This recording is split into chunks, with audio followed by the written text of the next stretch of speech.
तो आज की हमारी जो चर्चा है उसका स्रोत है श्री रामचरितमानस। और वो भी बालकांड से। बिल्कुल, बालकांड से सिर्फ 2 पंक्तियां ली हैं हमने और हमारा मिशन है कि इन छोटी सी पंक्तियों में जो एक विशाल अर्थ छिपा है उसे खोजें। सही। ये पंक्तियां बताती हैं कि कैसे राम नाम का महत्व मतलब समय और स्थान से भी कहीं ज्यादा है। तो चलिए जरा इसे समझते हैं। पहली पंक्ति है, चहु जुग तीनु काल तिहु लोका, भय नाम जपी जीव बिसोका। एक मिनट। हाँ, चौं जुग मतलब चारों युग, सतयुग, त्रेता, द्वापर, कलयुग। और तीनों काल, भूत भविष्य वर्तमान। और तीनों लोग भी, धरती, पाताल, स्वर्ग। हर जगह। इस एक पंक्ति ने तो समय और स्थान की सारी सीमाएं ही तोड़ दी हैं।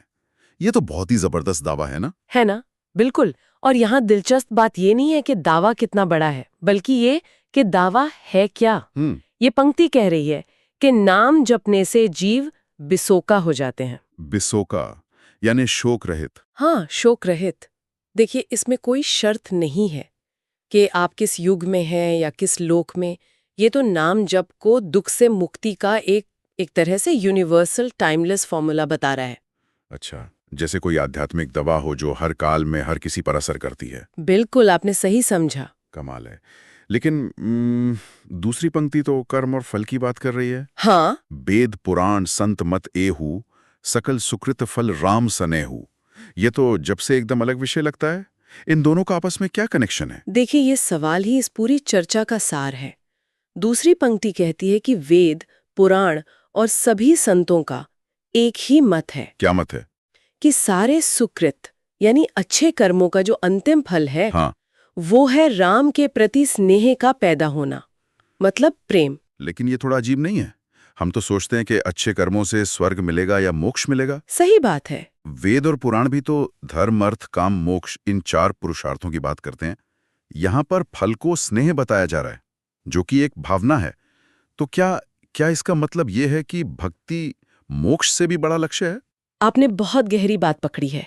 यही वो बिंदु है जहां ये श्लोक कर्म की पूरी धारणा को ही बदल देता है। अच्छा, ये कर्म को मतलब लेन देन से हटाकर रूपांतरण की ओर ले जाता है। लेन देन से रूपांतरण? हाँ, आमतौर पे हम क्या सोचते हैं कि मैं ये अच्छा काम करूंगा तो मुझे बदले में पुण्य मिलेगा। हाँ, ये लेन देन ही हुआ। पर ये श्लोक कह रहा है कि अच्छे कर्मों का असली फल कोई बाहरी चीज नहीं है, बल्कि आपके अंदर एक भावना का जन्म है, स्नेह का।